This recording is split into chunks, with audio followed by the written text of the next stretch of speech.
મુખ્ય સેવિકાની ભરતી આવી ગઈ છે અને તેમાં ટોટલ 200 માર્કનું પેપર હોય છે, જેમાંથી 100 ગુણ છે તે મુખ્ય સેવિકાની જગ્યાને લગતું ટેકનિકલ જ્ઞાનના હોય છે. તો 100 ગુણનું ભારણ છે તે ખૂબ જ મોટું હોય છે. તો તેને લગતા ટોપ 500 MCQ આપણે આ પાર્ટની અંદર જોઈશું, જે આવનાર પરીક્ષા માટે 100% તમને ઉપયોગી થશે. તો જોઈએ, ICDS યોજનાનું પૂરું નામ શું છે?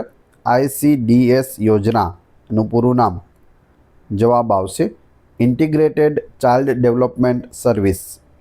આમાંથી એક અક્ષરનું પણ તમને પૂછી શકે કે ICDS યોજનામાં સીનું પૂરું નામ શું થાય છે? તો ચાઇલ્ડ. આંગણવાડી કાર્યકરને માર્ગદર્શન આપવાનું મુખ્ય કાર્ય કોનું છે? તો તે મુખ્ય સેવિકાનું છે. નવજાત શિશુને જન્મના કેટલા સમયમાં સ્તનપાન શરૂ કરાવી દેવું જોઈએ? જવાબ આવડતો હોય તો સાથે સાથે તમે કમેન્ટ બોક્સમાં જવાબ પણ આપી શકો છો. સાચો જવાબ છે અડધા કલાકમાં સ્તનપાન કરાવવાનું શરૂ કરી દેવું જોઈએ.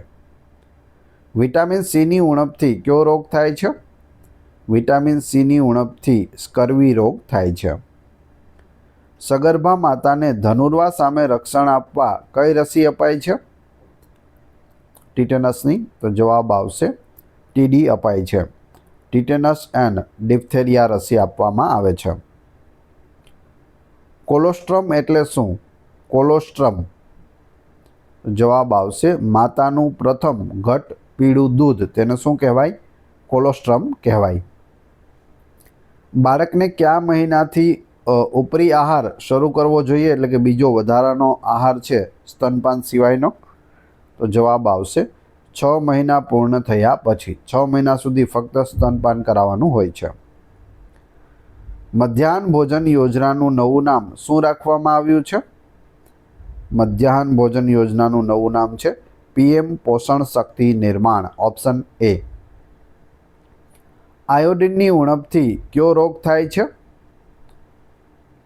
ગોઈટર એટલે કે ગલગંઠ રોગ થાય છે. ગોઈટરનો રોગ કોની ઉણપથી થાય? તો આયોડિનની ઉણપથી થાય છે. સગર્ભા માતાનું વજન ગર્ભાવસ્થા દરમિયાન સરેરાશ કેટલું વધવું જોઈએ? તો સરેરાશ 10 થી 12 કિલો જેટલું વજન વધવું જોઈએ. રસીકરણનું પત્રક કયા રજિસ્ટરમાં નિભાવવામાં આવે છે? તો તે મમતા કાર્ડ અથવા રસીકરણ રજિસ્ટરમાં નિભાવવામાં આવે છે. વિટામિન એના કુલ કેટલા ડોઝ બાળકને 5 વર્ષ સુધીમાં અપાય છે? વિટામિન એની વાત છે. ટોટલ 9 ડોઝ આપવામાં આવે છે. બાળકના જન્મ સમયે સામાન્ય વજન કેટલું હોવું જોઈએ? નવજાત શિશુ હોય તો તેનું વજન કેટલું હોવું જોઈએ? સામાન્ય રીતે 2.5 કિલો કે તેથી વધુ હોવું જ જોઈએ. ઓછામાં ઓછું 2.5 કિલો તો હોવું જ જોઈએ. વંદે ગુજરાત ચેનલ પર કયા વિષયના શૈક્ષણિક કાર્યક્રમો પ્રસારિત થાય છે? DD ફ્રી ડીશમાં વંદે ગુજરાત ચેનલો આવે છે ઘણી બધી. તેમાં શિક્ષણ અને સ્વાસ્થ્યને લગતા વિષયો પર શૈક્ષણિક જ્ઞાન છે તે આપવામાં આવે છે. રતાંગણાપણું અટકાવવા કયું વિટામિન જરૂરી છે? તો તેના માટે વિટામિન A જરૂરી છે. લોહ તત્વની ઉણપથી કયો રોગ થાય છે? આયરનની ઉણપ હોય તો પાંડુ રોગ એટલે કે એનિમિયા થાય છે. ગ્રામ્ય કક્ષાએ ગ્રામ્ય આરોગ્ય અને પોષણ દિવસ ક્યારે ઉજવાય છે? તો તે દર બુધવારે મમતા દિવસના રોજ ઉજવવામાં આવે છે. 0 થી 6 વર્ષના બાળકોના વિકાસ માટે કયું રજિસ્ટર આંગણવાડીમાં સૌથી મહત્વનું છે? તો એ છે વજન રજિસ્ટર. ગ્રોથ ચાર્ટ છે તે સૌથી મહત્વનો હોય છે. બાલ શક્તિ પેકેટ કયા લાભાર્થીને આપવામાં આવે છે? બાલ શક્તિ પેકેટ 6 મહિનાનાથી 3 વર્ષના બાળકોને આપવામાં આવે છે. કયા પોષક તત્વને શરીરનું બાંધકામ કરનાર તત્વ કહેવાય છે? તો એ છે પ્રોટીન. પ્રોટીનને શરીરનું બાંધકામ કરનાર તત્વ કહે છે. આંગણવાડીમાં પૂર્વ પ્રાથમિક શિક્ષણ એટલે કે પ્રી સ્કૂલ કયા વય જૂથના બાળકોને આપવામાં આવે છે? તો 3 થી લઈ અને 6 વર્ષ સુધી આંગણવાડી હોય છે. રસીકરણ માટે ઠંડી સાંકળનો ઉપયોગ શા માટે થાય છે? કોલ્ડ ચેઇનનો ઉપયોગ રસીની અસરકારકતા જાળવી રાખવા માટે થાય છે. કિશોરી શક્તિ યોજનામાં કયા વયની છોકરીઓનો સમાવેશ થાય છે?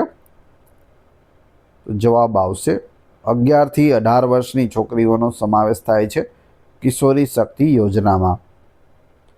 પાણીને શુદ્ધ કરવા માટે કઈ ગોળીઓનો ઉપયોગ થાય છે? ક્લોરીનની ગોળીઓનો ઉપયોગ થાય છે. મરાસમસ રોગ કોની ઉણપથી થાય છે? આનો જવાબ જોઈએ તે પહેલાં વિડીયો પસંદ આવી રહ્યો હોય તો લાઈક અવશ્ય કરી દેજો. ચેનલ ઉપર નવા હોય તો ચેનલને સબસ્ક્રાઈબ કરી બેલ આઇકોન પ્રેસ કરવાનું ના ભૂલશો, જેથી રોજે રોજ આપને નવા વિડીયો મળતા રહે. છેલ્લે તમારી ટેસ્ટ પણ રાખેલી છે અને આ વિડીયોની PDF પણ તમને પ્રોવાઈડ કરાવવામાં આવશે, તો અંત સુધી વિડીયો જોજો. જવાબ આવશે પ્રોટીન અને કેલરી ઉર્જા બંનેની ઉણપથી મરાસમસ રોગ થાય છે. માતૃશક્તિ પેકેટ કોને આપવામાં આવે છે? સગર્ભા અને ધાત્રી માતાઓને માતૃશક્તિ પેકેટ આપવામાં આવે છે. બાળકના વિકાસના તબક્કા જાણવા માટે કયો ચાર્ટ વપરાય છે? તો તેના માટે ગ્રોથ ચાર્ટ એટલે કે વિકાસ રેખાલેખ વપરાય છે. વિટામિન ડીનો સૌથી કુદરતી અને મફત સ્ત્રોત કયો છે?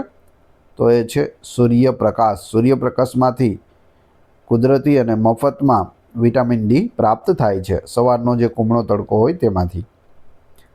1 ગ્રામ ચરબીમાંથી કેટલી કેલરી મળે છે? 1 ગ્રામ ચરબીમાં 9 કેલરી હોય છે.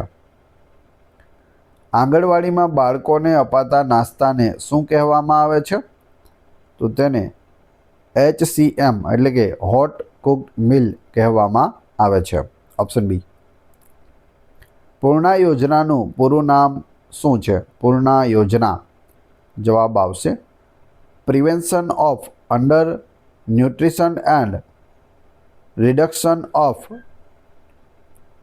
Nutritional anaemia. પૂર્ણા યોજનાનું પૂરું નામ થાય છે. ઓરીની રસી સામાન્ય રીતે ક્યારે આપવામાં આવે છે? ઓરીની રસી છે તે 9 મહિના પૂર્ણ થતાં આપવામાં આવે છે. એક આંગણવાડી કેન્દ્ર કેટલી વસ્તી પર હોવું જોઈએ? સામાન્ય વિસ્તારમાં 400 થી 800ની વસ્તી પર હોવું જોઈએ એક આંગણવાડી કેન્દ્ર. હિમોગ્લોબિન ઓછું હોવું એ કયા રોગનું લક્ષણ છે? તો તે પાંડુ રોગ એટલે કે એનિમિયાનું લક્ષણ છે હિમોગ્લોબિન ઓછું હોવું તે. 2 ઓક્ટોબર 1975ના રોજ કઈ યોજના શરૂ કરવામાં આવી હતી? તો ત્યારે ICDS યોજના શરૂ કરવામાં આવી હતી 2 ઓક્ટોબર 1975ના રોજ. સગર્ભા માતાને દરરોજ કેટલી વધારાની કેલરીની જરૂર પડે છે? 350 વધારાની કેલરીની જરૂર પડે છે સગર્ભા માતાને. મમતા કાર્ડમાં લીલો રંગ શું દર્શાવે છે?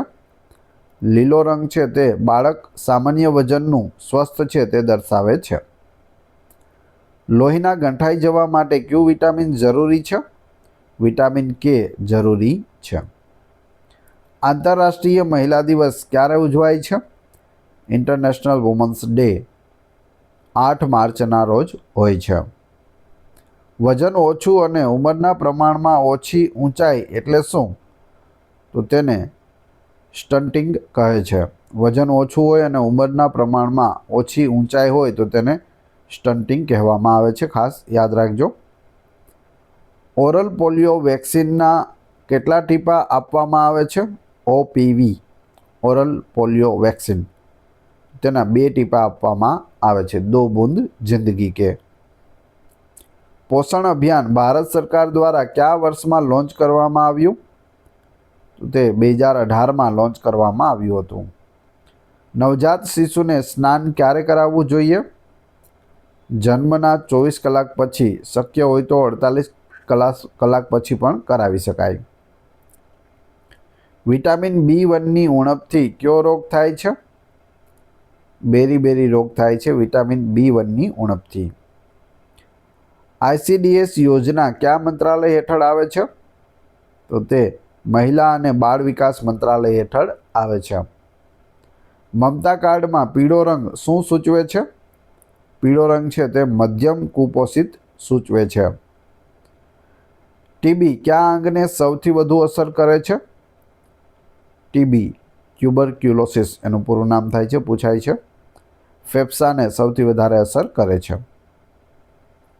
કયા ખોરાકમાંથી વિટામિન સી વિપુલ પ્રમાણમાં મળે છે? વિટામિન સી છે તે ખાટા ફળોમાંથી જેમ કે લીંબુ અને આંબળામાંથી સૌથી વધુ મળે છે. સગર્ભા માતા માટે નોંધણી ક્યારે કરાવવી જોઈએ? પ્રથમ 3 મહિનામાં જ વહેલી નોંધણી કરાવવી જોઈએ. આંગણવાડીમાં બાળકોને અપાતો ગરમ નાસ્તામાં કયા દિવસે રજા હોય છે? જવાબ આવશે રવિવારે રજા હોય છે, કેમ કે રવિવારે આંગણવાડી બંધ હોય છે. બાકી બધા દિવસે નાસ્તો ત્યાં આપવામાં આવે છે. સગર્ભા માતાને કયા માસ સુધીમાં નોંધણી કરાવી લેવી જોઈએ? 12 અઠવાડિયા અથવા 3 માસની અંદર કરાવી લેવી જોઈએ. બાળકના શારીરિક વિકાસ માટે કયું પોષક તત્વ સૌથી વધુ જરૂરી છે? તો એ છે પ્રોટીન. ટીકરા એટલે કે ટ્રિપલ એન્ટીજનની રસી કયા 3 રોગો સામે રક્ષણ આપે છે? ટીકરા છે તે 3 રોગો સામે રક્ષણ આપે એ કયા કયા છે? તો જવાબ આવશે ડિપ્થેરિયા, ઉટાટિયું અને ધનુર્વા. માતાના દૂધમાં કયું વિટામિન હોતું નથી? વિટામિન ડી હોતું નથી. પેન્ટાવેલેન્ટ રસી કુલ કેટલા રોગો સામે રક્ષણ આપે છે? 5 રોગો સામે રક્ષણ આપે છે પેન્ટાવેલેન્ટ રસી. ઉંમર પ્રમાણે વજન એ શાનું માપદંડ છે? વેઇટ ફોર એજ. તો જવાબ આવશે ઓછું વજન, અંડરવેઇટનું માપદંડ છે. ઉંમર જેટલી થાય એ પ્રમાણે વજન પણ વધવો જોઈએ.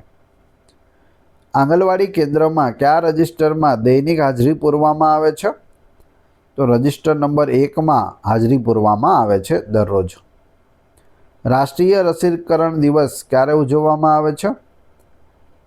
રાષ્ટ્રીય રસીકરણ દિવસ નેશનલ વેક્સિનેશન ડે 16 માર્ચના રોજ ઉજવવામાં આવે છે.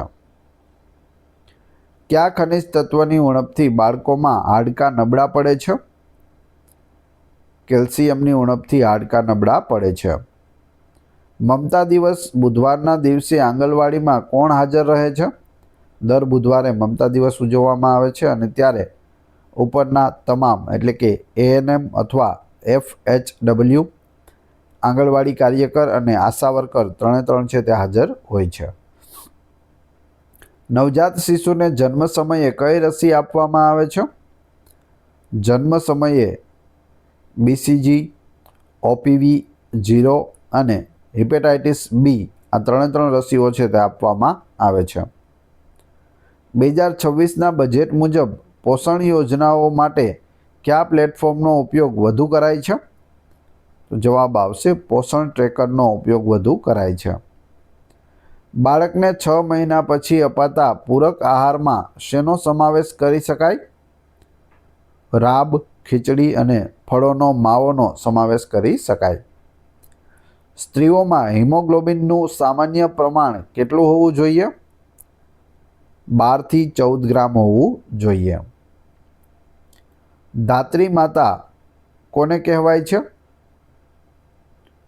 બાળકને સ્તનપાન કરાવતી માતાને ધાત્રી માતા કહે છે. વિશ્વ સ્તનપાન સપ્તાહ ક્યારે ઉજવાય છે? ઓગસ્ટના પ્રથમ અઠવાડિયામાં 1 થી 7 ઓગસ્ટ વિશ્વ સ્તનપાન સપ્તાહ હોય છે.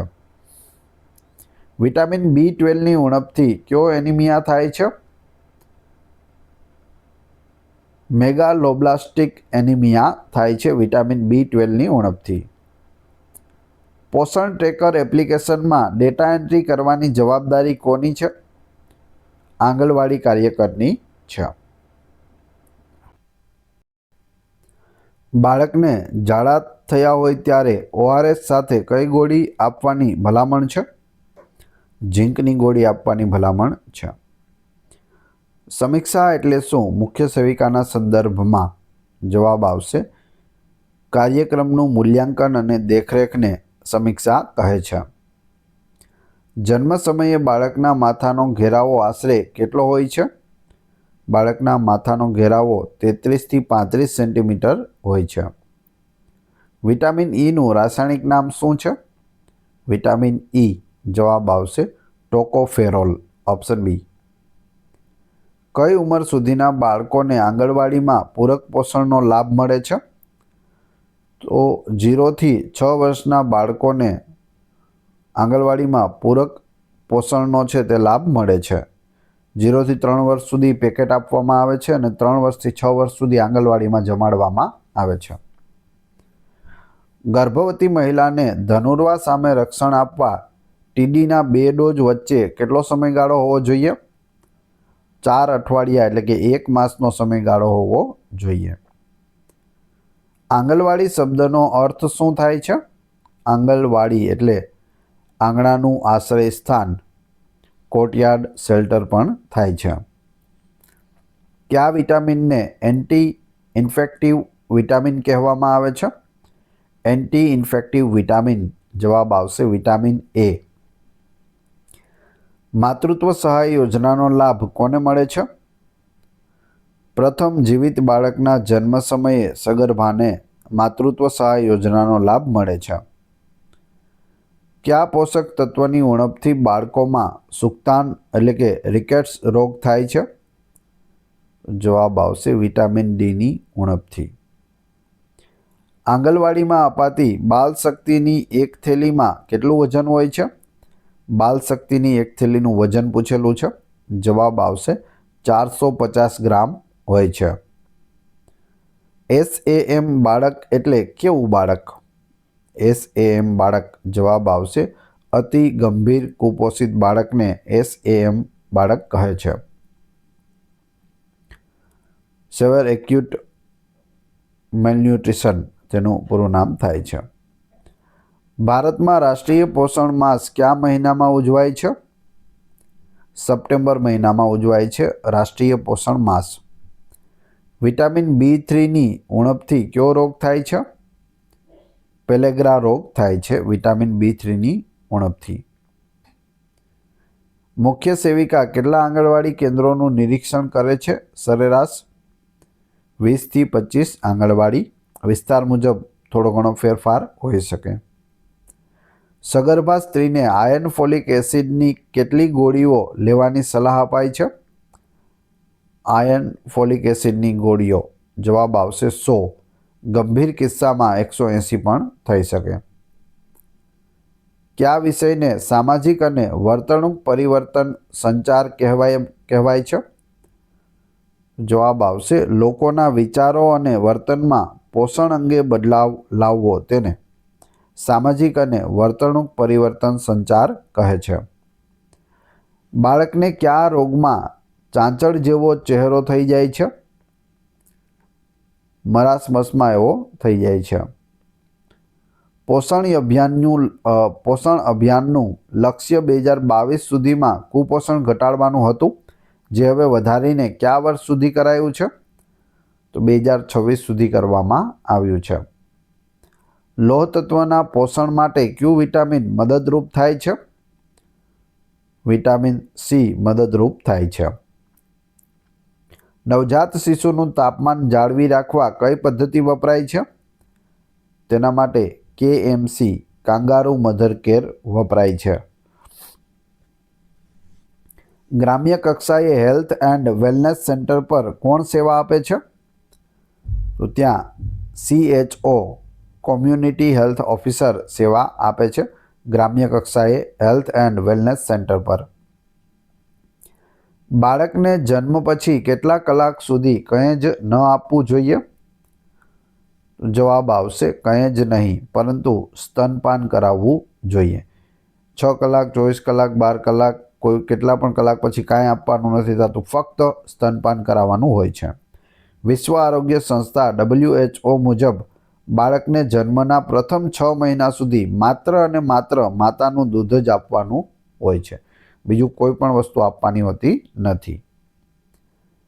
કયા રોગને હંસનનો રોગ કહેવામાં આવે છે? હંસનનો રોગ. જવાબ આવશે રક્તપિત્ત એટલે કે લેપ્રસી. મમતા કાર્ડમાં નોંધાયેલ રસીકરણની વિગત કયા હેતુ માટે કામ આવે છે? ઉપરના તમામ એટલે કે બાળકની તબીબી હિસ્ટ્રી જાણવા, શાળામાં પ્રવેશ માટે, સમયસર રસી આપવા માટે ખૂબ જ ઉપયોગી થાય છે મમતા કાર્ડમાં નોંધાયેલી રસીકરણની વિગત. દૂધમાં કયા પોષક તત્વનો અભાવ હોય છે?